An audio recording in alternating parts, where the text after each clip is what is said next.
Hello everyone, this is the Short Brother, and today we are going to be discussing Warrior, more specifically Fury Warrior. This guide will be a general overview about the basic abilities of a Fury Warrior, talents for M plus and raiding, honor talents for PvP, and simple basic rotations. So let's get to it. Warrior. The first two skills that a Fury Warrior has is his Bloodthirst and his Raging Blow.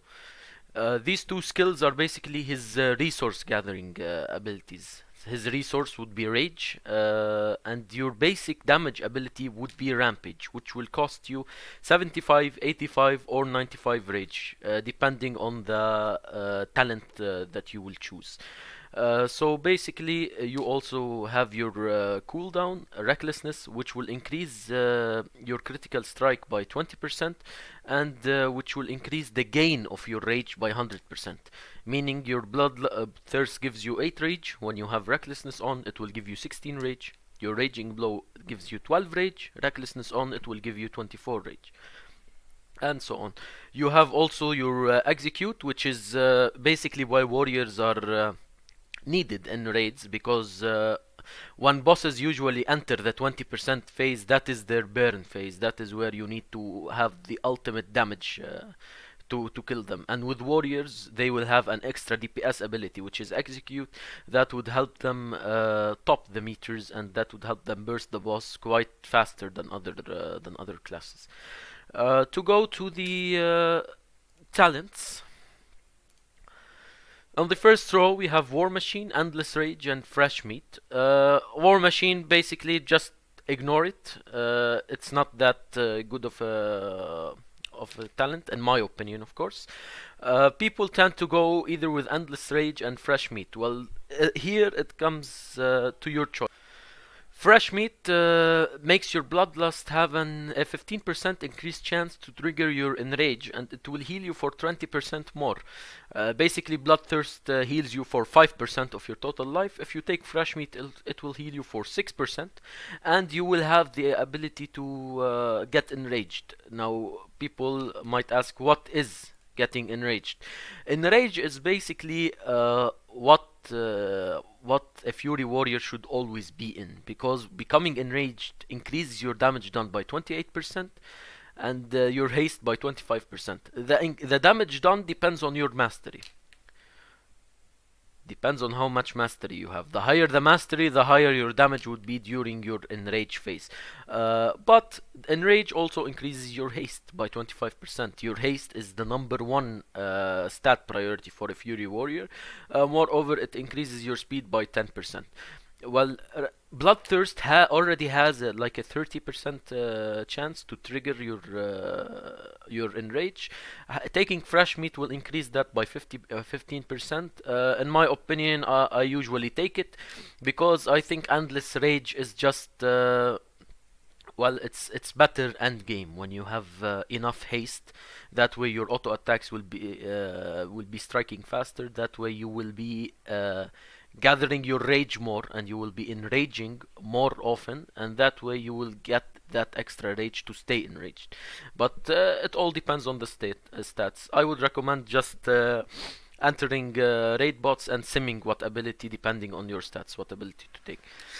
And the second row, you have Stormbolt, Impending Victory, and Double Time. Stormbolt is usually the way to go in M+, because some ads are uninterruptible that needs to be stunned, so you will have that extra stun, and especially in PvP I always take Stormbolt. Double Time is nice if you want that extra mobility to charge. Impending Victory, this is a nice ability for if you want to well, heal yourself. You are going to take a big amount of damage. You will want to always heal yourself, basically. This level replaces your victory rush, so instead of killing an enemy to gain victory rush to heal yourself for 20%, you can just use this ability whenever you can for 10 rage for 30 seconds. Row 45.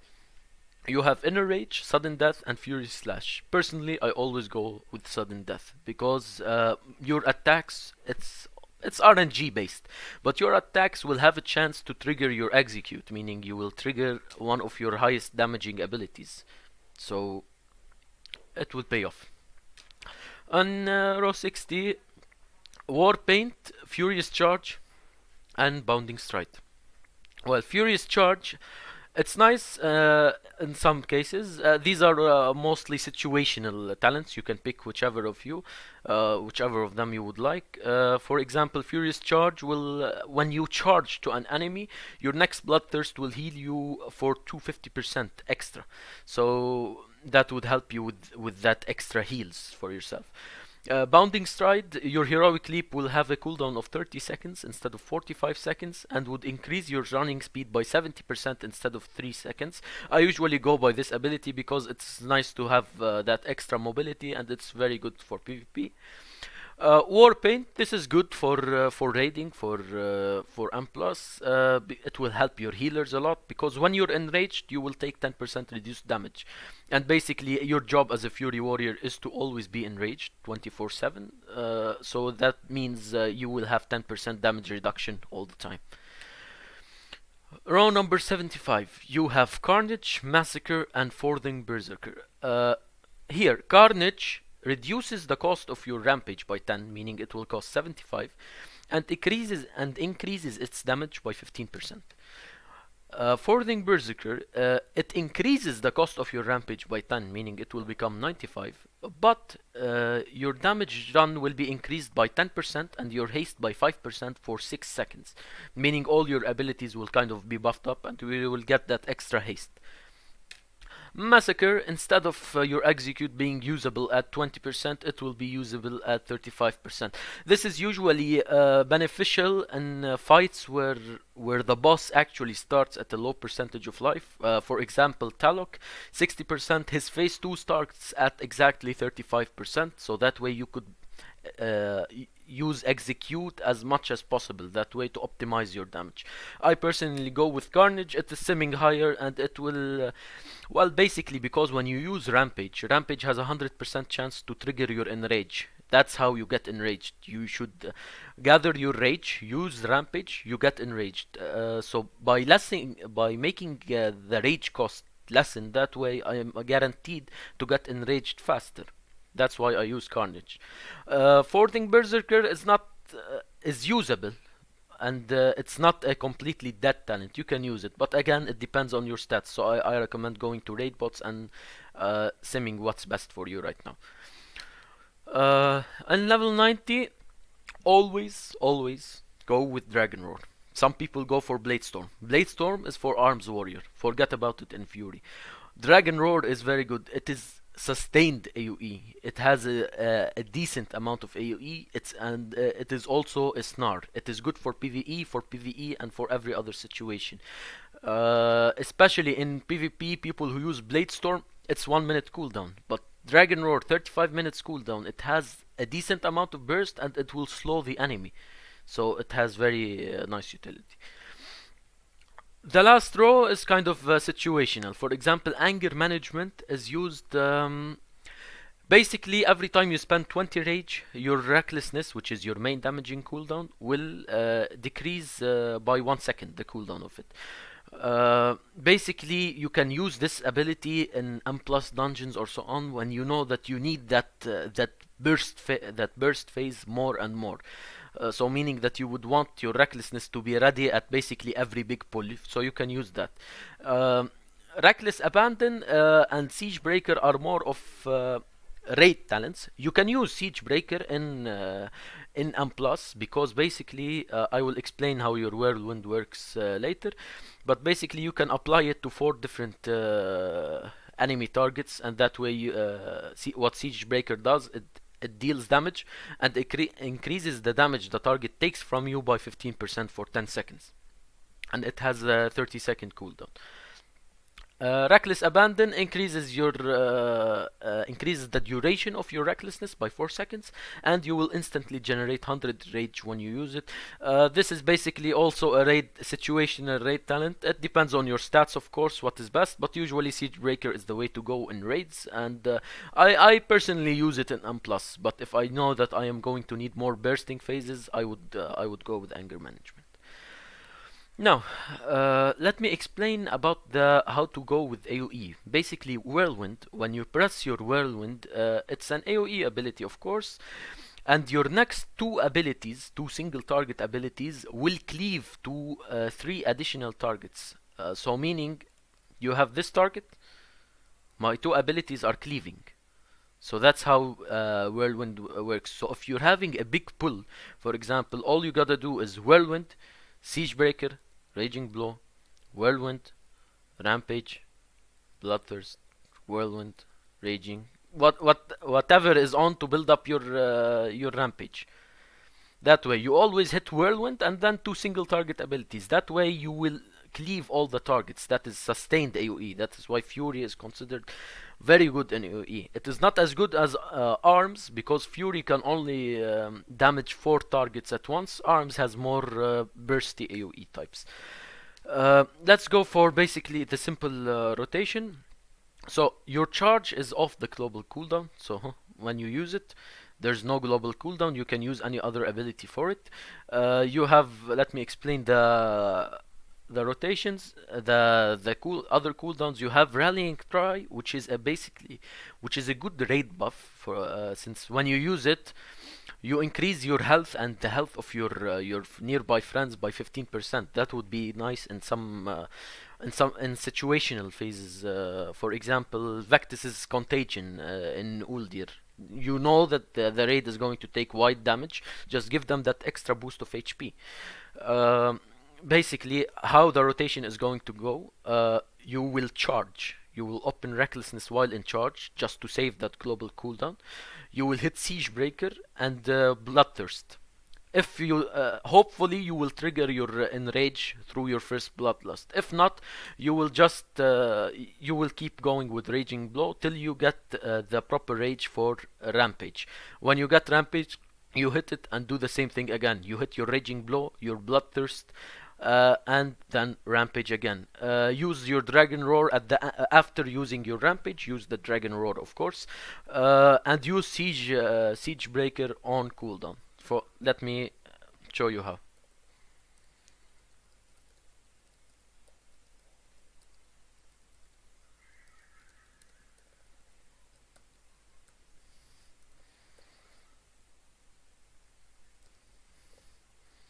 Okay. So see how I didn't use Whirlwind here because I wanted to show you how the single target burst that the warrior has. Not so much damage, of course, but my eye level is still my eye level and stats aren't still optimized. But basically, this is the way to go. You just go open Recklessness, open like here. I opened Bloodthirst at the start and I got enraged without using anything. So that is what you want to do. That's like the optimal way to go is to get enraged at the beginning of the fight using your. You got enraged now because of the Bloodthirst. So that is the optimal. Other things, you have your interrupt, of course. You have your intimidating shout. That is a very nice cooldown for PvP, 1.5 minute cooldown, and you fear all that up to 5 targets around the target you're targeting, 8 yards radius. It is very nice to handle. You also have your defensive cooldown, which is basically enraged regeneration. You take 30% less damage, and your Bloodthirst will heal you for an extra 20% of your life. So it will heal you for about 25%, 26% of your total life. It is a very good talent, especially in PvP. But remember, in PvP, especially if you're playing 2v2s, there is the dampening effect, which starts at about 20% dampening. You will get 20% reduced healing effects, so it won't have the same effect in the long run, of course.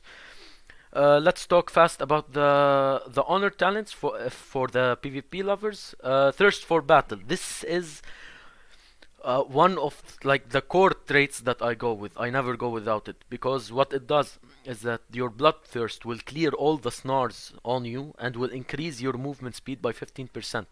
This happens to be quite useful because let's say you are slowed and the enemy healer that you're trying to attack ran away. Your charge is on cooldown and your heroic leap is on cooldown. What do? He slowed you. So your bloodthirst will clear that slow and increase your speed by 15% so you can catch up with him. That's why it is very important. I always go with it.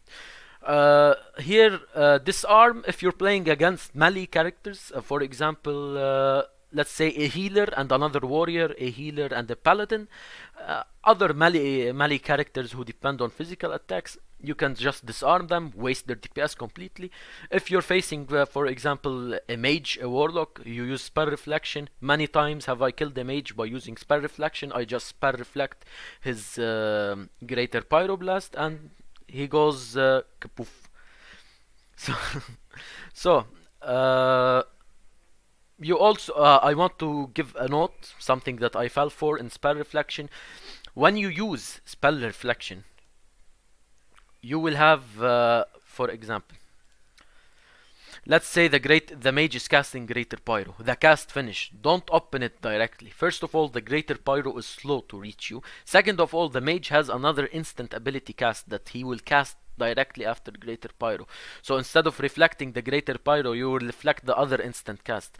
So you just, in order to make sure, just wait for the ability to almost reach you and then press spell reflect. That way you will have 100% guaranteed chance to reflect his Greater Pyro and ruin his HP pool. For the last PvP talent, it's situational. You can go with the Battle Trance. Battle Trance, well, here if you, I would usually take it if you're attacking like a dot class or something, Shadow Priest, Affliction Warlock, maybe an Assassination Rogue. Why? Because when you use your Raging Blow twice on a target, you will get this Battle Trance, which will heal you for 3% of your life and will generate 5 rage for 3 seconds, for 18 seconds after using after using it twice on the same target. So this would be a nice healing to help your healer take care of himself. Like you have the dots on yourself, you can mitigate the dots that are on yourself by healing yourself by 3%. So that would help your healer a lot. If there's not much damage on you, you can always go for the extra damaging abilities. And during range, for example, it increases the duration of your enrage effect by 1 second, and your raging blows extend the duration of your enrage by 1.5 seconds.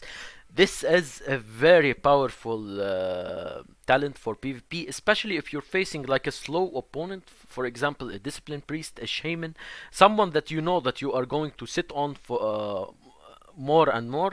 That way, basically, if you play it correctly, your enrage will never get off, so you will always be enraged, you will always have that extra haste, you will always have that extra damage. So basically, you will burst the target very fast. You could take Slaughterhouse if you're facing, for example, double DPS classes, because they won't heal themselves and they will sure guaranteed to get below 50%. When the enemy gets below 50%, your Bloodthirst will heal you for an extra 50% of your life. Master and Commander is a nice defensive honor talent.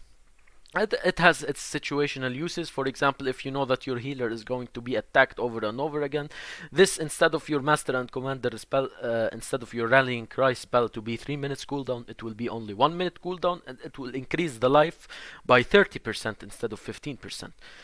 So that would be very, very helpful. Barbarian is good for RBG cases. For example, maybe you need to carry the flag, maybe something. Basically, what it does that when you hit Heroic Leap, you have a 3-second window where you can cast Heroic Leap yet again, and that way jump over. Death Sentence, I don't really like it. In RBGs, it might be useful. In arenas, I don't think it's beneficial, because once a person is low enough for me to hit execute on him, I would be near him, or I would have my charge ready to kill him. So It's more of situational ability, maybe against ranged. So thanks for listening, guys. If you found this video any help, just press a like, and if you want anything at all, just write it to me in the comments. Cheers.